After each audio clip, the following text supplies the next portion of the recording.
May nakita ko meme yung monghe, years of academy trainings, may yumukong dede. yung wasted.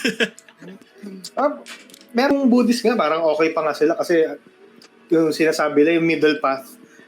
Kasi di ba si Buddha, tinago siya ng parents niya from society Ayaw makita yung mga paghihirap sa labas, yung mga namamatay, parang shut in si Buddha. Tapos nung lumabas siya, nakita niya lahat yung mga sa mundo. May sick man, may dying man, merong poor man, mga ganun.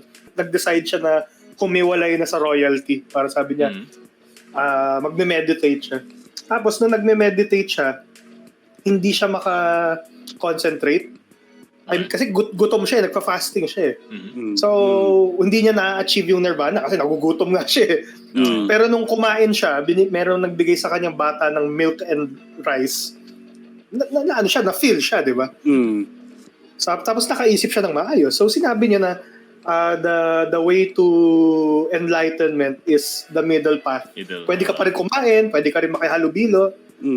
Huwag lang in excess.